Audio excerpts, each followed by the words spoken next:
Baby ya no yen shede ni 12 game bia sa wo Europe de ba ye be rerem kakrakra.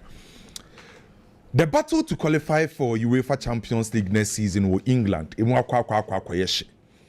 Sene emu akwa ye ni nyina na enye de o winie ba ye de obeka Liverpool ho ama o ma qualify for UEFA Champions League next season. Already Liverpool agi English Premier League no oko. Most likely Arsenal ebe qualify for UEFA Champions League next season. Enra Manchester City 1-0 win no nya against Wolves no. At the Manchester City about third. Our 64 points are. Gradually, Manchester City a position who you say obetima qualify for next season UEFA Champions League. So what a key game na nka say course na. Na are very tight. Man City am faniful. But this moment adie hia pa no say person qualify for UEFA Champions League. Any matches do akana unhia results than anything. So the fact say Manchester City struggle in a way no at the end of the game otiminya na 3 maximum points are edina beto third or position who yes or be qualify for UEFA Champions League next season. This season when timi and the Premier League Man City and timi and UEFA Champions League FA Cup they were born ho modern oko final EFL Community Shield waje. So Manchester City for who amon say though say omon say that a good season there by so much FA Cup no mutimi qualify for UEFA Champions League next season ah omo be hu omo say omo season no enye that bad so ekwen bia so also mutimi qualify ekwo UEFA Champions League next season and ade abo Manchester City say omo recent results na ebo omo so what check Man City last 4 games ah was Crystal Palace for league nim was Everton was Aston Villa and you know say Wolves kan ho so in the last 4 games in the Premier League we're winning na e kan ho bi and our position omo e dey omo to third position proud to the game na Wolves no omo kwa shi omo no omo form. That's the reason when I give me a tight to be ohwe bi ehun say Wolves for them Manchester City a tough competition because Wolves for them modern ball proud to the game omo peke omo kwa compare with Etihad no nothing me friends Wolves omo last 7 games in the Premier League no lose too much oh now a team win 6 I draw 1. So now on my picky phone be on the Kwaku Manchester City on what regime say and yes she can meet Marco picky a point e will City fee if it is a Victor Pereira ebe fa bobo kono or take it over from Gary O'Neill or transform it team kakra into more recent results no more recent performance no e boa Wolves bobo kono papa friend say Victor Pereira be fa bobo kono you will place ni bebre wo ho a omo level of improvement na kosoro baako e ya brand friend say Matheus Cunha. Recently the performance akosoro Joao Gomez akosoro Andre akosoro and the majority of our guys no wapedi on modern boom enti ama Wolves boboko ni recently ukoshi oma onbetima hawa adwempa e kan hu bi na enura ball na Man City boy ni nyina na ken me catch roll say Man City e wo fie e ball just 2 shot on target am unjindi enura Man City wo fie no anka we expect say Man City benya total dominance over the opponent no or ball just 2 shots on target. A tell how I was for a tough competition. And we know a Man City because Man City last 3 games are Premier League. Or boss Adam to away. Cool chop. Or back just at 3 points, you know. Or Baba bomb of Fufie. Most likely Obeje. No Akobo Fulham away. So Man City say Obe qualify for Champions League. Nyami Aduma next season.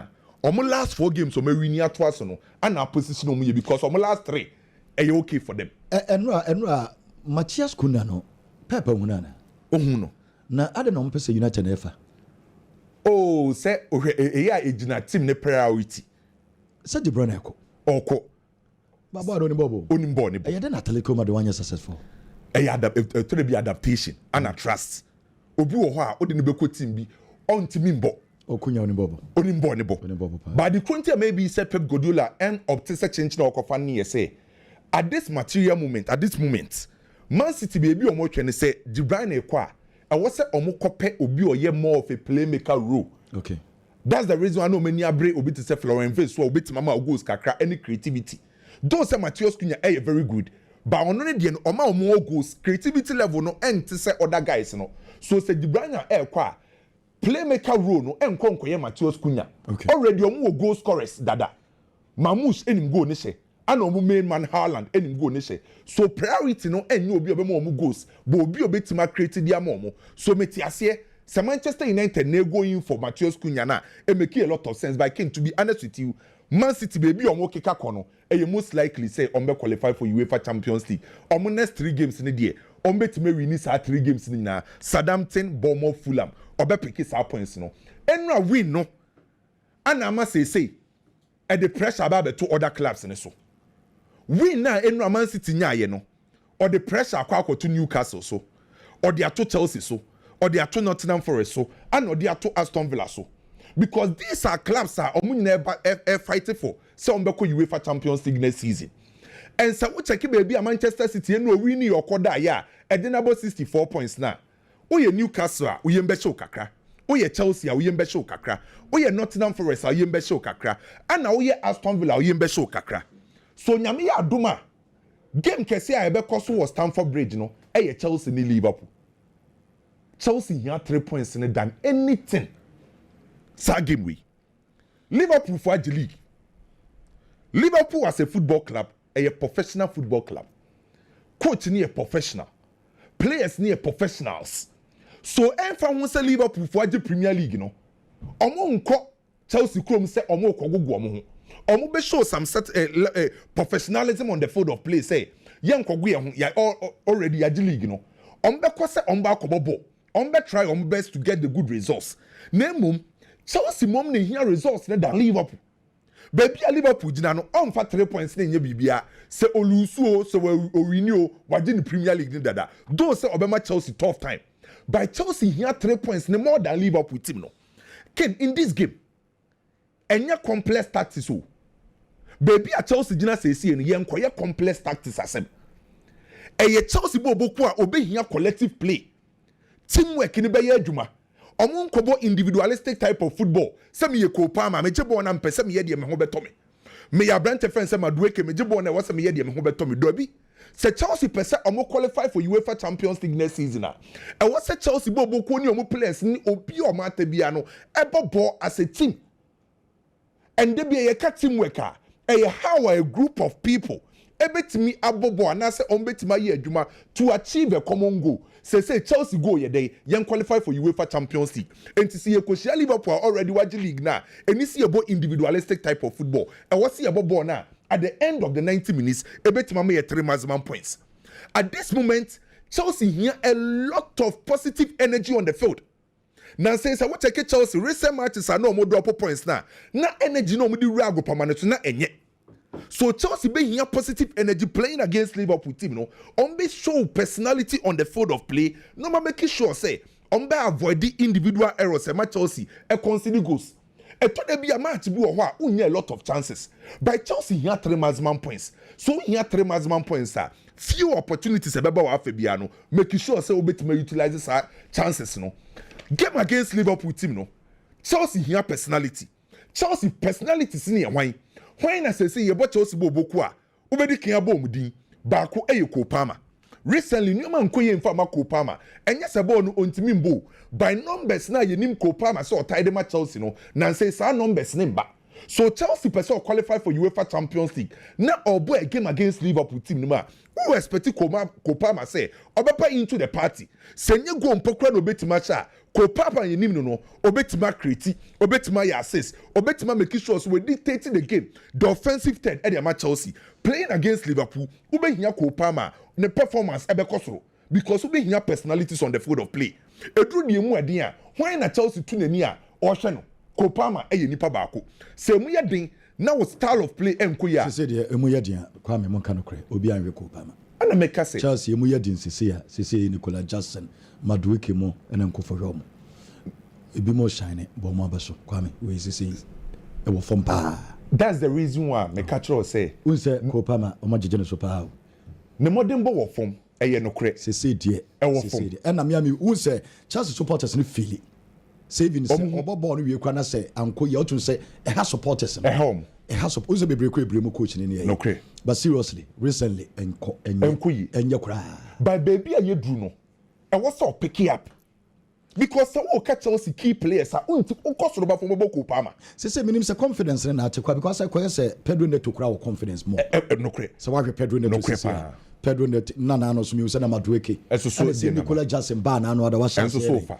Enti Copa Madiana say next season mum na so mo pe omo hwe kwan on befa so a ombetimi ama the ball na se abasire si by because Enzo Maresca na no ka say enya about tactics. Ono coach na ne wo. Position now the ball na ekoyi na no. And no the ball mun sesan we. So about the personality or commenter. Yes, sir, personality. Eti me fa say Copa ma so no e bia adi ne team obana wan hye go kra na team no ewe ni a hano. Never hano because of the numbers we produce. Sister obey 13 goals kra. Yeah. Or 14 goals. Not just say the last base 60 matches on she go no.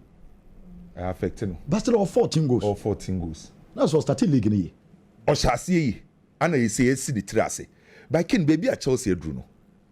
Se Copa me koyi in moments like this, games like this, who expect Copa so bit me I'm on a 5-star performance. So we show also to me show personalities on the field of play. Me know ya dream nan say Madueke free injury by no. Gradually we shall see a pick.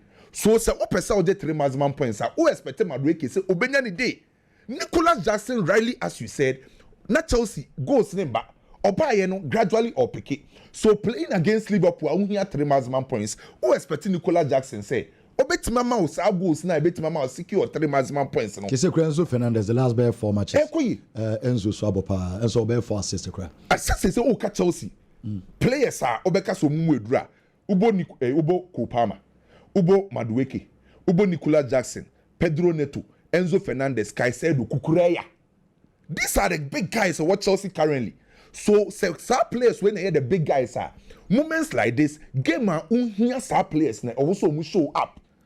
No mutimi bo ama mutimi get 3 maximum points no. So Chelsea betima the 3 maximum points na enya complex tactics because Liverpool na akwa shia no. Menya sure say slot e be ye tactics bi wo wiase akasa o Enzo Maresca be ye say bi die sia no. So do sa stage we ya e how I be show class, positive attitude, personality and a positive energy. Now the rasa game we mu. Say Chelsea ntimi ande 3 maximum points na ken. Chelsea qualification for Champions League e be dey. Because what na home Liverpool be shawa. O next game sa aka no. Only Newcastle ba kobo. Newcastle no so per Champions League abo. O say ko ni fie.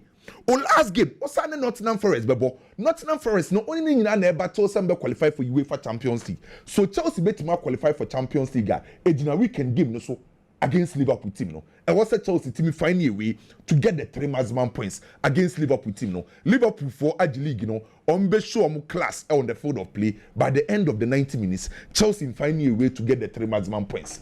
Uko Spain Valladolid and Barcelona because of the Inter Milan game. In Kofa Gini Valladolid game ne so. Barcelona pesa oje treble. Oje treble ne dia. E wasa wuji league. E wasa wuji UEFA Champions League. Already omaje Copa del Rey no.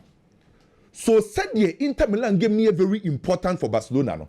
Sana wasa Valladolid game was so very important. Because already Barcelona was 76 points. Madrid was 72. A 4 points difference. Sa oma wadwen ko Inter Milan game ni so bebre. Na wo kolusu Valladolid game no na Real Madrid winia akwaka 1 point. And the pressure ba beto so. So said the Barcelona for adwen ni nyina koye Inter no. Valladolid game when see a very important. Valladolid for say omonyadi. No cre. Obi ani so omonyadi. No cre. By the end of the 90 minutes, sa when timi amfa concentration and ko get 3 points. Na wo lusu o draw na Real Madrid winia. Wo close gap no. And meaning the reason here Barca second team in Valladolid. I was almost say. Almost second team create almost Valladolid. I was almost Valladolid. The points gap is 60 between them. No credit. Valladolid on the year 20th on the league log. On the first neighbor. On the first neighbor. As recently woman here say 20 clubs or more Spanish La Liga no. Their own share goals can say Valladolid 24. So munye boku omushe goals. Ana 20 clubs or more La Liga ni nyina de yasha ne kese pa ye Valladolid 81. Entomu ye boku omu concede. So team na Barcelona e kwa koshia no. Ono a ontimi nche goals. Ana ono so a or concede so attack e poor, defense e poor. And me ma show mu this season. Almost style of play no e very predictable. And now say omu ntimi nkura ball ne nche no. Omu nyina atai kogu omachire ho. Omu gu omachire ho a e ho no mpese omo ball. No ma invite opponent na manaba Now omo the ball no akwa to wings.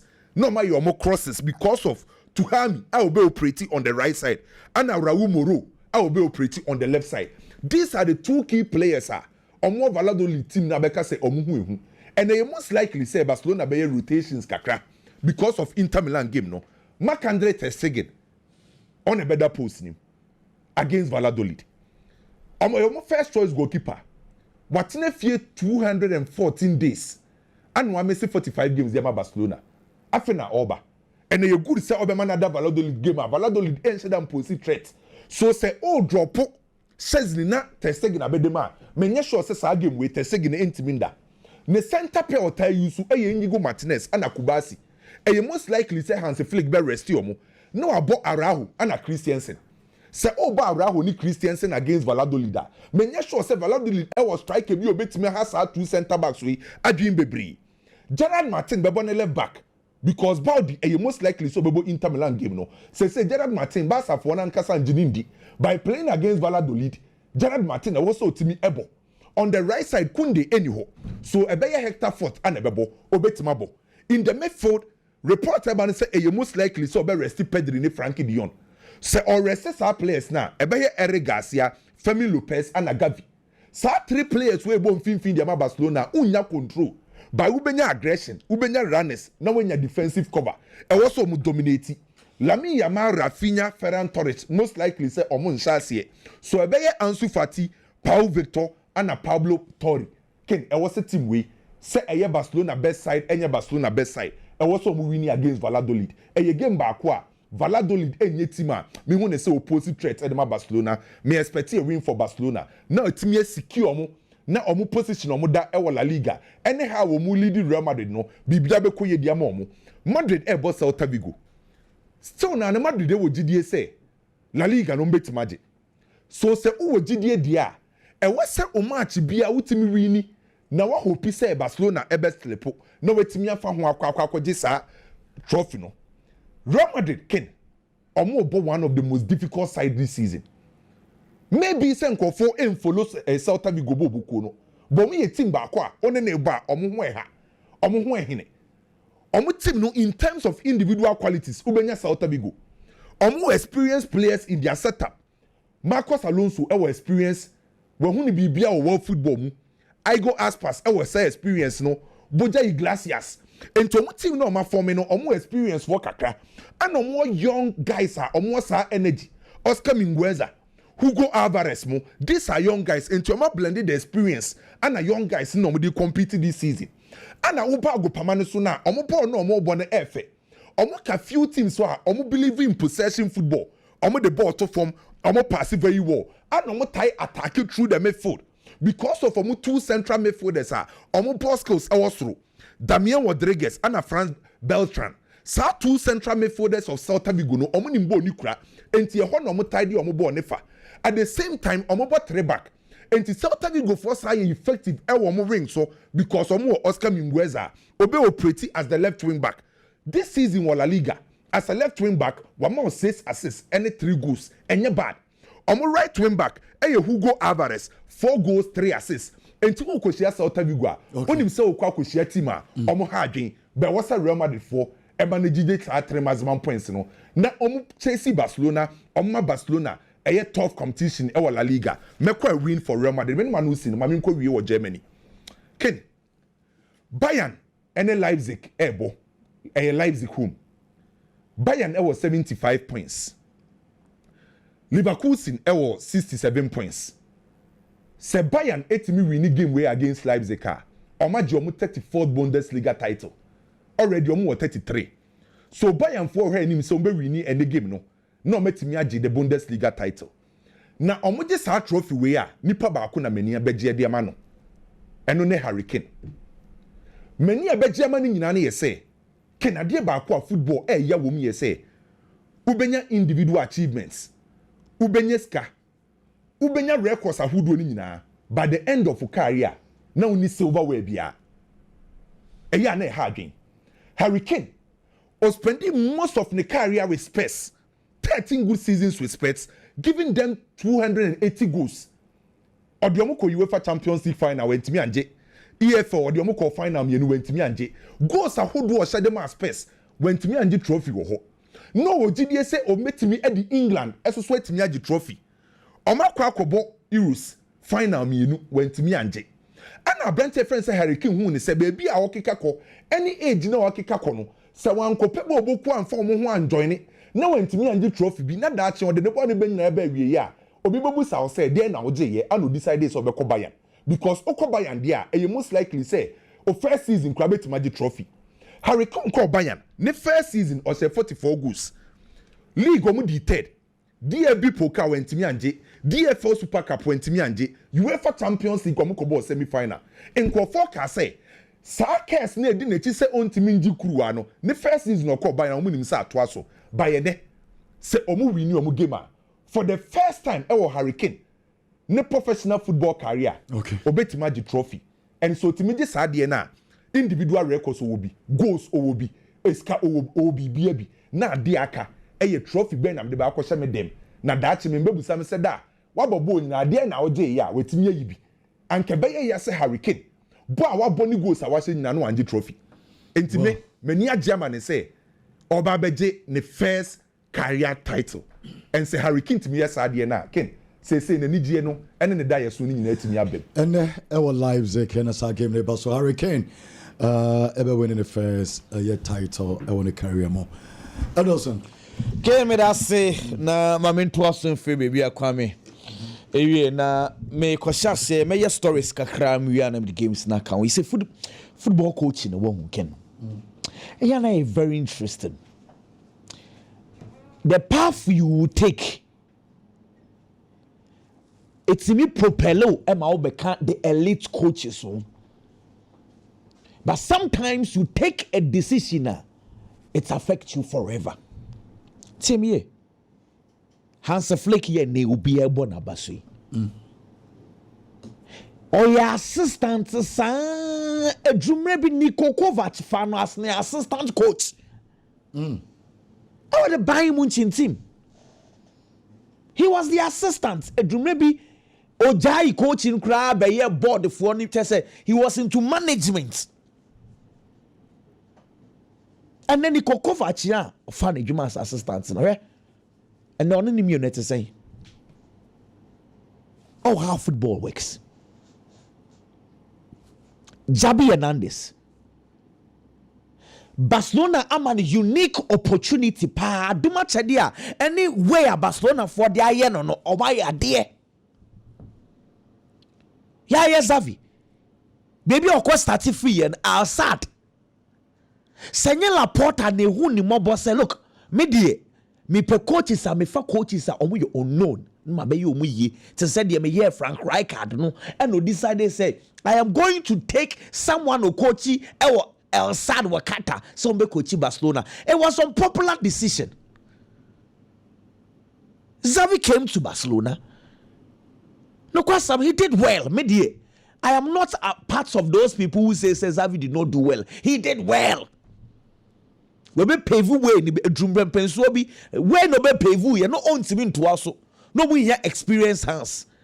Sa hands me to aso nti wa ye na afemu de. Name after leaving Barcelona, where to go? I want to bet you say, oh, but can't elite for no one answer about by ordinary coach. A quine in ye, second year, career near. Maton common would this El Hilal for no so will preserve.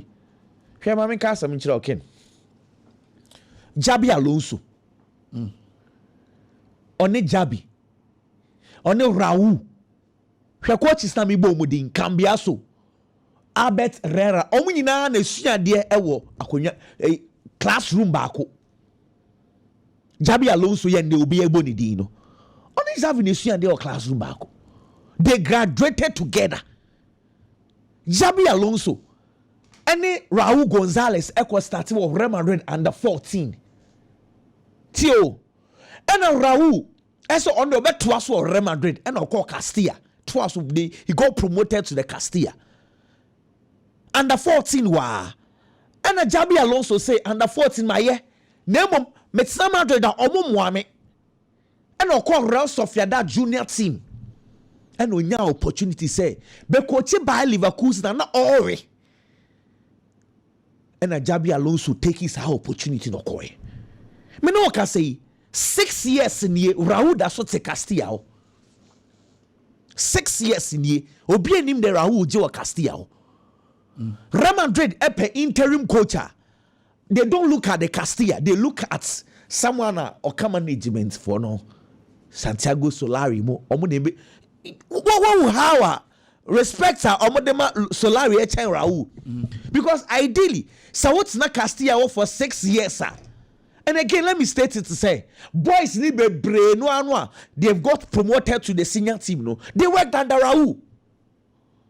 It is any papa mu crowd ya senke eno no ono omo anati wo but ne Madrid for interim coach they are not looking at Raul Gonzalez etse ho Xabi Alonso na start adwuma na akwa je adwuma foforo aye emenne ono ba be coach Madrid Raul da so te Castilla ho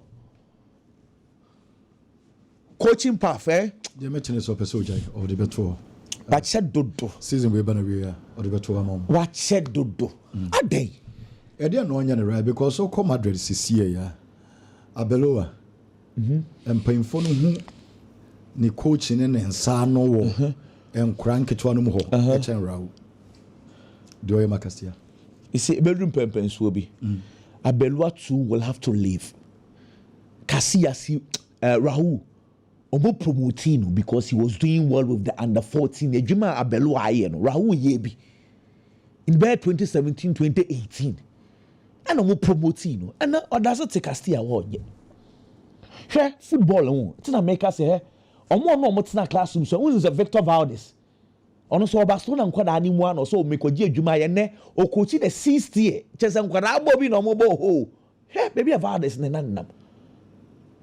But sometimes utimi kofa kwan bi so a eboa wo hwe Ateta we coaching coach me the Pep Guardiola now and when your opportunity and then Ateta wo sha the level now the toto omo no mo tse class musia dia utimi say Ateta level was so pa then Ateta ye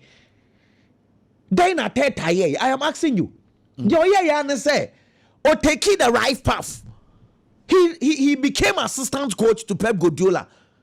And obi say media me kwa akwanenam nkwada ani mu akwa start. So the difference between the two and they say Ateta took the right decision. And on your opportunity we coach Arsenal. And e bi the tina Castilla. And e bi so say okay, me call youth team name me your opportunity to buy Leverkusen ma kwa kire say me yade. Na ni de enye, de ni de enye and Xavi Hernandez. Omunyina de nene de enye cry Xavi because wo de maybe o cost start free ene de enye o ene Barcelona apia no asanso na ba mainstream coaching mu Ken no kwasem e wo ni say Enzo Maresca enya Chelsea coach temi ye pa se Vincent Company enya Bayern Munich ne coach wo hwe Man U so Ruben Amorim e coach Man U you think Xavi Hernandez as I saw call Saudi Arabia now? Because all these coaches, with all due respect, a Juma no my year and some babaji sa clubs in the coach, they are not bigger than Xavi. They are not. Say Europe one pay Xavi. Who say uncommon kwa yet to say? Juma beto no. I'm the Bruyne and also all your holidays. Non person beba May season. Yeah.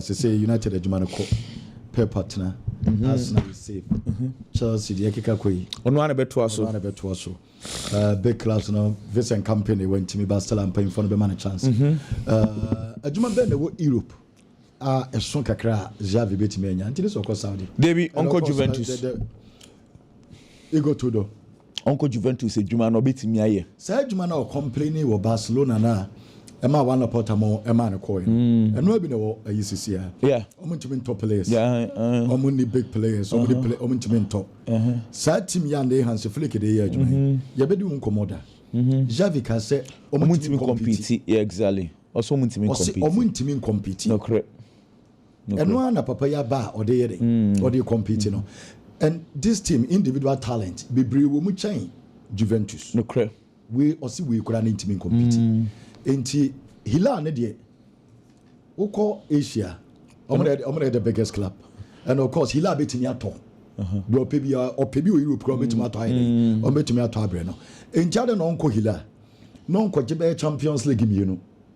Na Obetimanya ba ko mienu club be sanso conference omra oh cause okọ hwa no wato no do no obenya adwuma hwan eba so obenya adwuma onya se waje Champions League mienu na obenya adwuma Asia Champions League na ho Jesus adwuma wa ye wo na adwuma ketwa omo betima pa omo Enzo Maresca se adwuma na nche bia be 1-2 years betima ho Vincent Company 1-2 years ebeda ho Ateta de no ko 2 years na trophy bia ma bia ma abufo be start here abasa na den what trans enti the next 2-3 years no adwuma be den ebeba ebia that time kra na pep kra I take a decision say they were oh ebedru de na okọ 2 years enti by 2 years time enwuma bebre beba be deda amorim kra adwuma yi what you say and so eye first year okọ second year third year no omo mfa nche no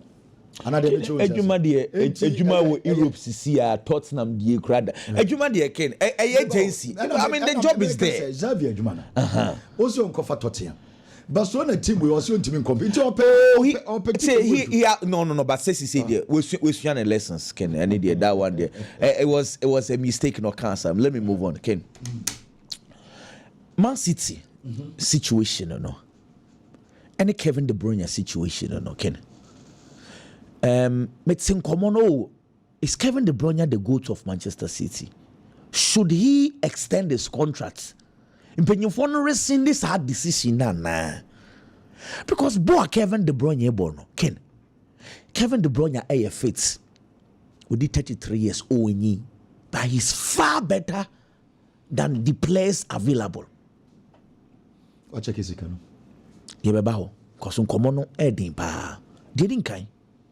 Let me address this issue with making one just statement about it. Say, Kevin De Bruyne, how they compare to other Manchester City players are bar, almost from who legends and what. But see, Yaya Toure, me pro Yaya Toure pa. But let me say this: Yaya Toure a Ronaldinho na Owobasa, and na Kevin De Bruyne aye no Messi. Ronaldinho be bie kwai, and na Messi fa kwai no so. A club the bigger. Tio Ronaldinho paved the way. Messi a Bayern and be make it then bigger. Yaya Toure paved the way. Kevin De Bruyne a bigger. What I say? It's Kevin De Bruyne there. He's the GOAT. He's the main guy. However, problem I want to say, Kevin say. Impenyufo no grant or fan contracts. This is where I think that is the crust of the issue. Problem ne pay ni. Kevin De Bruyne but he deserves sa anye bi omo no bet na say okay. Yenya ka obeto aso but sika na wo je na no ohye because I agree 400,000 pounds a week there. Debi yentimi ntua. Ebia okay Kevin, we want to give you 150 for at least the last 1 year. It shows respect. Then Kevin De Bruyne say, okay, 150 the menji, I want to leave. Me patron komana me ni udi no tia say. Say sadia e respect. But say ma Kevin De Bruyne contract because or some no tena some catch some person okono. Kevin so catch mo say me did 33 years but I still feel I can play football. But okay so betini sika no so. Omo na nka contract o. Catch and say we want you to leave like a say find a way. When they met, they did not discuss contract. And the Kevin so catch up say, still no feel so bit me at the highest level. Though only. It's if I'm sure if they had discussed Sika someone, no more can say be a Kevin. You bet so I can't you ask Kevin say on tias ya dia a different ball game. But again in an say Pep penana. Say Pep on Spanish guys na Pep point in say Pep on Kevin De Bruyne. Pen on pen and say and the Kevin De Bruyne Pep has extended the contract. Say Pep e catch him paying for say me Kevin De Bruyne another year. Case close. This man control almost 90% of the decisions. Yeah. And paying for agility. Yeah. Omuja BBI Eddie Mano. Omu could be sana as about 3 weeks ago, 4 weeks ago at the time I Kevin De Bruyne buy. and was say between Kevin and the directors. No, you know who from Pabo bad. Oh, you know who free. Ah, you know him says a pep. She said the team. No, him say oh he had this boy. And on a so catch him for say Omoya Kevin issue no more day. Look, the problem Pep with Pep there. No, Pep. Pep there assemble media ni mo ba be shake to say Agero dey. No be shake say oh Manchester City nya play bit to say Agero. No osu social medias obwa and so no na kopamo no. But problem na me won say Pep say the problem of what with Kevin De Bruyne and say 2 years in the debia we bra. Oyana onyano. And Kevin De Bruyne so come say, look, the entire way planning is because of Manchester City. There has been several times I want to ban him and Bobo. Nancy Okoye hand operation. Inti no ntimi mfa Bobo no. Inti Kevin say now all the injuries are gone or you're fully fit. He can play football. Let him stay for 1 year. Me, I am just me pained seeing Kevin De Bruyne live like this. But I mean, it is what it is. Now, Ken. And now Manchester City ball Bournemouth. That time the City struggle ye pa. Na mekai masembi. What can say that time no? Na City's best player Kuzanov. Na say uti ni din. Uzam ko for year refi no. Wa mana chenchen. Oh, akwana jefa. Oh. Say akwana ko ni krom no bi. Okoye wedding bi ba afiti wo. Obi ko talk car cha akwana. Say ayinia of Uzbekistan no. Uzbekistan ni a obo Premier League bi nsi da. Na obo so handle players akese. Akwana obi talk car e che. Na akwana oni ababa wa bi neto. Oni ababa wa na tewa atna. Oba City ska kakra dey. Okware ba ya. Help man mo bo. Sa akwana ko ware no. Say ono ababa Man City 3 matches. Okware. Enti Pep die. Sa akwa wi. Kuzano. Say osugu ni yam. On mane mo bo bi kura o. Na say don bo bi he ma menche the TT what the ma menche him kakra bi. Akwana bo 4 matches. He was our best player. On an best player. Yeah. Omo de kushia president Kwabaka. Obey big. Asikafo Uzbekistan no bi hu no. Oni ababa wo yinete. E no koi. Ene ma fa kakra wo cities ka de say emu edu kakra cha Uzbekistan. Oba ye be ware aware no kro ye ni. Ene ma bi wo kra mpanyfo bi na epia ho ka. Se wa mo Pepper Maniu.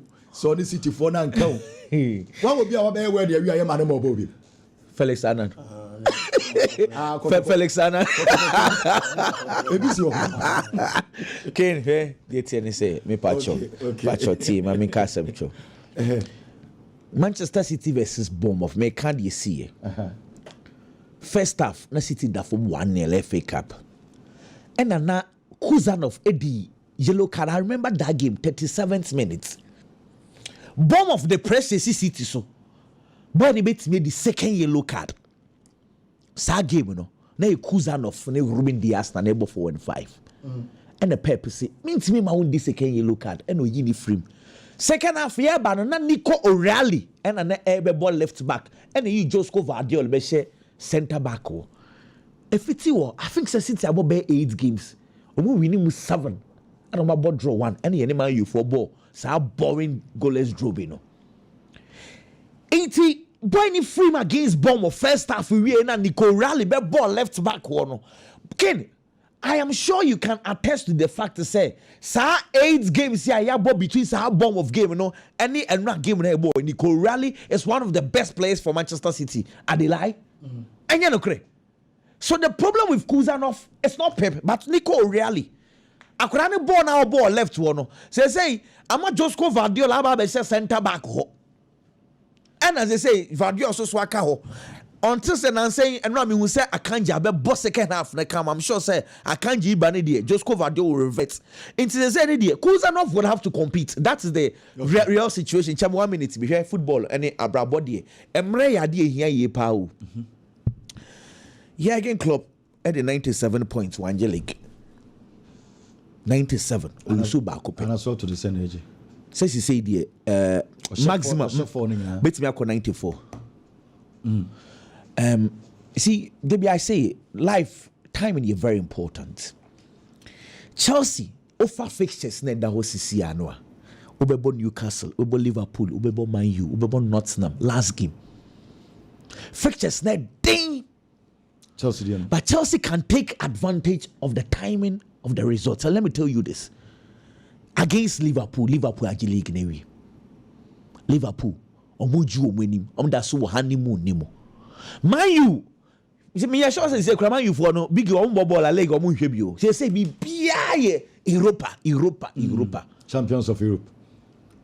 Champions of Europa, me pacho. And the intimi say Champions of Europa.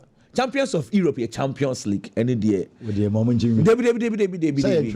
David. Europa champions, near Candia more when you're champions of Europe. It's mind your attention solely on the Europa. Into two of the fixtures, say a born bear weeks ago, and a difficult game. But because of the timing, an advantage to Chelsea, which I think say Enzo Maresca should take advantage of it. Liverpool and Euromo, Chelsea, United and Euromo. Attention was something else. Okay. Attention will be before. I'm saying, say, the timing is right for Chelsea. I can't Chelsea may take advantage of the timing. They should. Because I can imagine, say, a born next season, Champions League, Bio, na Chelsea and Cajon. Oh, maybe ya papa. Next season, in next 2 seasons, a Juma bed Europe and Yagro. A Juma bed will be Brio team Wima, Yapam coach, Oko team Wima, a Juma ho. Into your coach, as I said, prepare. When you're Jumancha cry. Watara. Okay. Biggie, Bremer, now, memory, Asante Kotoko House of Folk, and there, and no, and you be doing Komobi, and of course, a mama who said it's a game, no, and so it is your call. Biggie, can my main shall say free Barcelona. Barcelona this particular season, Abo ball a Bruyne Pabi in theatre.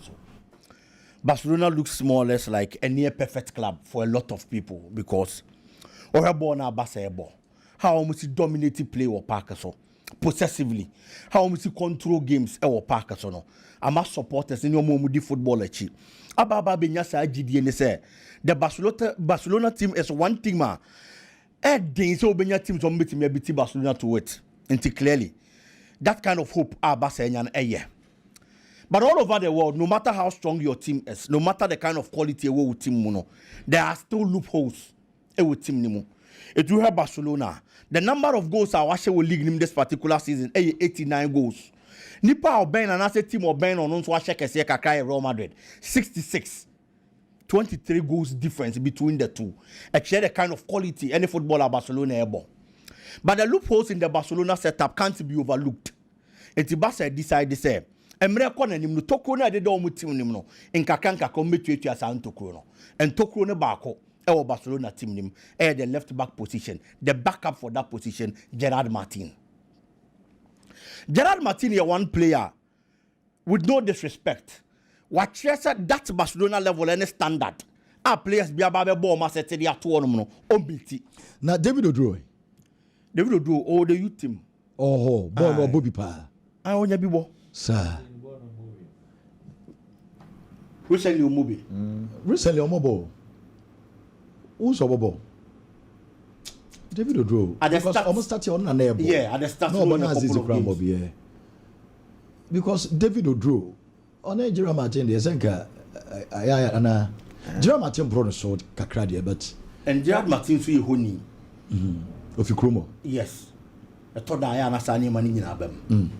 It's almost enough who said, loopholes never Barcelona team, no. Gerard Martin as a backup left back. One of those loopholes, and I was almost failing. Gerard Martin, this particular season, a lot of opportunities. Opportunities now, Branty and Enyano. On more born to the Barcelona standard. It's any time be about the Nihobiano.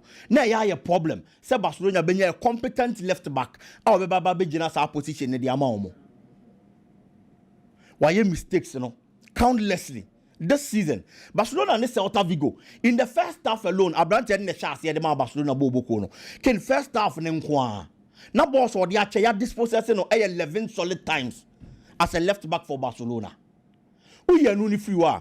In the Champions League, game of Boy versus Borussia Dortmund. Second goal. Obetime the Abrante and the account. He was one of the reasons, sir. And I'm so more concede here. The third goal, he was the player that was dribbled past. Alex Meyer and Yanku Tomo, and Yan Juma was our flanks and so against Inter Milan, the least said about him the better. At a point, now Barcelona players they decide they say almost expose, because all the balls in the manner as an hope he feels jittery. When we first the ball na ko animu, Barcelona left back should be attacking. Abrante into me nyasa ade no. Defensively, on more options and so it's in the position Nankasana. It was a problem for Barcelona. It was a coach ye change the Rahubum. No pushing Inigo Martinez and the course our position no to solidify that position. Say on more attacking options in power, at least as a centre back. A man form for home for man hete Barcelona and a coach in the years are changes. No. Barcelona actually who say was almost backup there. Almost called Bayer Leverkusen. Can not Bayer Leverkusen, Marco Fabrante, Fenesa, less Grimado. And the Barcelona Bobo Konim. And me taste our news and the taste our uncommon. I feel it is a very good decision and a Barcelona penny for need taking. Alex Grimado is one player this season. Consistently our body about Bayer Leverkusen Bobo Kono. In the Bundesliga, he has played 29 matches in the league, over 2 goals and assist. It's all year Juma. In the Champions League, he played 10 solid matches. And at the Bundesliga, it's that consistency and availability. I'll be here from a player no, or the Sardian and so at the amount. Oh, yeah, no, if you want that is the performance I was done at Leverkusen. From there, Uber team all by Barcelona. Barcelona now all bano. Send a name be panning out at the player no. First of all, he's a former Barcelona player and he's a Spaniard. Nobody Barcelona youth team. It is such players. So an opportunity no also call the former clubber. Teams like Barcelona quite almost so your money mano. Maybe our most senior team mpo. But right from the youth stages, acquired the honor, using the same principles and philosophy of football and the players. It is a player na any opportunity I'm a senior team nimpo. Sad anyone it is on your quanyana or science back. Ababa besi akanya aya na enya den fama no based on adaptation. Enti Dani Olmo ubetimi de na a case study this particular season. On also shall share from the youth team of Free Barcelona. Okwane na mu no anya akwanya na obaye no enne Dani Olmo first season at the Barcelona senior team or bo ni ye de Barcelona anytime he gets the opportunity. It's Alex Grimado bana Urbano. Adaptation enya problem and some from my player friend is Alex Grimado. Who you no ni free one ma. He can be a motivation for a player, a friend is about it. A motivation in the sense that when your players are more experienced, no better about their chi. But they know such as when you be competent, I only need Baba pray. And so at that particular position, it is a 1 year and 1 more bony year. A baby has no Baba better na bench. A babuama branch and a mian modi mum. A maniama conkind yama body. It's a baby has no Barcelona Baba benya 2 solid left backs. Anytime will be an opportunity, he gives you a grade A performance. And Timmy said that particular decision and penny for Muteki. No more feelings out to Nipot host now Barcelona team. This is a very good one and a step in the right direction for the player and also for the Barcelona team. Okay, moving on. Mikel Arteta Enra, a presser. Now presser na Mikel Arteta ye bisano about a year. Player your friend is William Saliba. Say Abrantier no oye sure. So better na a Arsenal bobo konim. And asa Abrantier be movie. Na Arteta ye kasano. And also we die. And kay andre better mo juma. But the woman say, no personally oni Abrantier na kasa. Ama Abrantier na sure no. Say na nije wa Arsenal bobo konim. Etu obepe so better na Arsenal bobo konim. Abrantier na kasa asem no e de akira Arteta. E no kre. Meje di Arteta e Kennedy. But the woman say, football no, at the Sabra boya yebuya. Obia one ambitions are seen any so. It's Ushabra bonasia. There are opportunities I'll be looking out for because looking at what is in you, especially in a Juma, it is a football, about talent exhibition. Obia per that platform, I'll be Jinaso no debate the onimu. It's I am sure the player friend is Saliba. Eba Arsenal when he got the opportunity. None of Arsenal because one of the biggest clubs in English Premier League, one of the biggest clubs in the world. Abrante na ba bobo to a certain level. What trade you bet me aye. And clubs like Real Madrid numnya Abrante no mo peno. Clubs like Paris Saint-Germain munya Abrante no mo peno. To the extent say somewhere around November, Paris Saint-Germain are ready say oh tebu a 95 million euros offer for the central defender. It's a the kind of quality of Abrante in any ball or obo. It is only a brand any dinkomo, no catch also better than Arsenal. There are things Arsenal also has to do to make the players stay, and Arsenal can anything. Wabo Arsenal for years since 2019, but as we speak, only a major trophy be in England. What the community shield be no? Community shield any major trophy over England. Oshan in fact for no more. These centre backs were in other clubs, and will be to say Konate a Premier League champions. At least only Liverpool about the Champions League finals. A Jenna went to Mianye. That exposure is there. That experience is there. Oko other clubs in Europe, sir. There are other central defenders almost more winning a lot of laurels with their clubs. It is a William Saliba a player. No assistant or Bobra. Na niame kon kind of manner. Or be person the trophy winning the back home. Mikel Arteta and Penifue Arsenal should make sure. So the kind of signings I was on way. Eddie augmented the Arsenal team. Say said the biggest problem for Arsenal. Arsenal being a goal poacher, a typical goal scorer. Say Arsenal nya sadiana. Na ball over these 3 years. Premier League no. Possibly Ebian come a Premier League winner. It is opposite of key players is there. And was so near key players then near team no must stay. You get them other quality players. I bet me more winning trophies. Now more many team no matter. And yet I'm no keke because we make him move now. Or back a club like Real Madrid, or back a club like Paris Saint-Germain, or Benya trophies. No one sounds what Jessica they are change their origin or Arsenal in it. Mikel Arteta should make sure. So on penny for Nebekasa. Now near me says my Arsenal team near Kono. Emma the big boys and the big players. Almost to team it no musia kaino. Omunya sani man for momo. No musia kain was na bobo konim. Ken now the kwaku dim come about Raul Gonzalez. Say Obepeso obe free Real Madrid team nimu at this stage. So what's na baby channel feel so that kind of quality. How the be Juma at a certain position I am vacant. Now for years they be you overlook you. They be you overlook you are. Uye nipa that is very true. But then again, you ask yourself, say, dear Nama Raul Atanawadia Babe Pim Samri. Ubetimi siki other opportunities elsewhere. No akwa konya Jumani biaye. Real Madrid attention ebeba also. Say you are a good coach, ubetimi handle the senior team tiemra mefa umra. Some more the opportunities is here ya. Eyane ya because who obiti says Zinedine Zidane. Or Real Madrid bobo konimo. Or yeah Juma at the youth level. He had the opportunity. The rest is history. Obedi Champions League in 2 out of 3. Barcelona who Pep Guardiola from the youth team. I don't know to your opportunity. On your opportunity to the senior team, that's a resurgence at Barcelona. And supporters know almost every season, almost person on Muji League, almost few Champions League that's all Muji Bino. Pep Guardiola started that project and brought that kind of belief about your opportunity somewhere 2008 for Barcelona. It is a Raul who's an Yama winning. A ben yaso no net Madrid. Na kwanya ba be da ho ne ye kwakofo obi from the board level or the managerial level so no nem na mesha. That is very true. But Ken, eni so ha ne ho. Ade ese so ya ne so be move away from the club. So jini hu disampa adwuma no onim ya. Onkonko pe another opportunity elsewhere.